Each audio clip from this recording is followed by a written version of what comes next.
Have you ever heard of spiritual pain before? Let me explain. Most of the times when we talk about suicide, we usually focus on the psychological and physical aspect of it. We don't talk much about the spiritual aspect of suicidality. And that is very sad. Because you see, suicide is spiritual, psychological, and then physical. In short, suicide is not just psychological and physical, it is spiritual.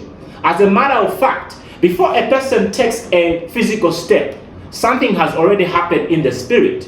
Now, let me make this clear. I am not talking about demon possession or being religious here. You can be spiritual without being religious. So, there's what we call spiritual pain.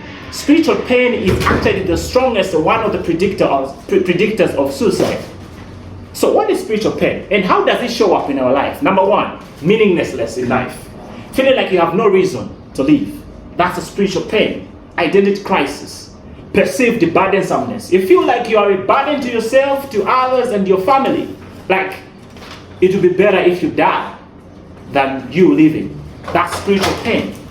The other spiritual pain is hopelessness towards the future. The other spiritual pain is shame, toxic shame, guilty. For example, Judas Iscariot, okay, after he betrayed Jesus, instead of seeking forgiveness and repenting, he went ahead and sentenced himself to death. That was toxic guilty. So that's spiritual pain. The other spiritual pain is existential loneliness and alienation. The other spiritual pain is isolation. Isolation is not just the physical withdrawing for other people. Isolation from yourself, from others, and from God. It's something that happens spiritual before physical. Okay, so these are spiritual pain that we don't talk about. We just focus on the financial difficulties. Oh, we just talk about the relationship disputes. But actually, at its best, there's the realm of the spirit that is painful to these people. Things that we don't see. They just lose their sense of belongingness, their sense of purpose in life. And that is the strongest predictor of suicide. And so many people that are dying today, it's because of these factors. The spiritual pain, the disconnection from oneself, from others, and from God at its best. So if you're experiencing any of this spiritual pain, what can you do? Here are a few things that you can do. You can start with simple questioning, spiritual questions. Number one, ask yourself, what gives you purpose in life? What gives your life meaning?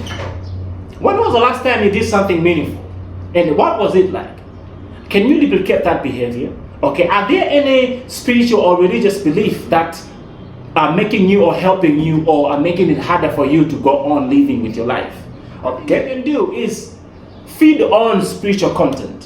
What does that mean? It could be reading scriptures. It could be praying. It could be, listening to a podcast that is spiritual in nature and helpful to give you that sense of understanding. Because remember, human beings are spiritual by nature.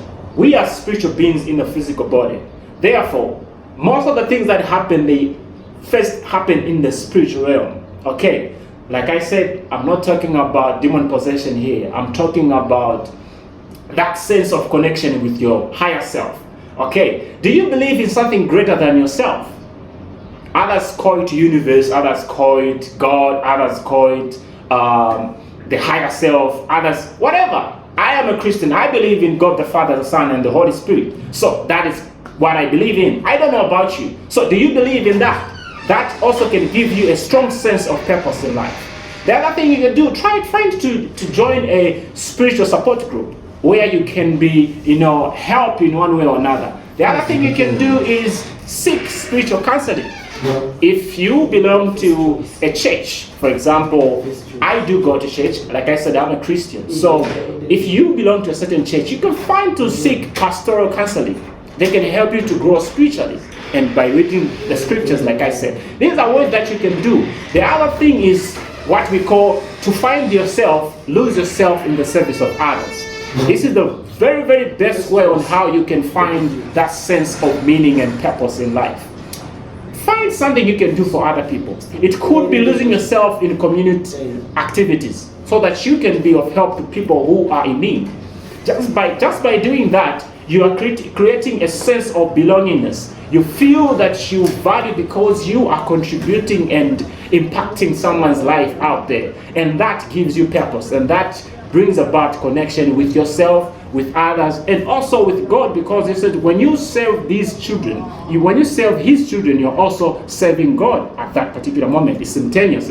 So these are things that you can do for you to grow spiritually and be able to heal from spiritual pain. I hope this helps you. You are my beloved. My name is Ariel Phiri. God bless you.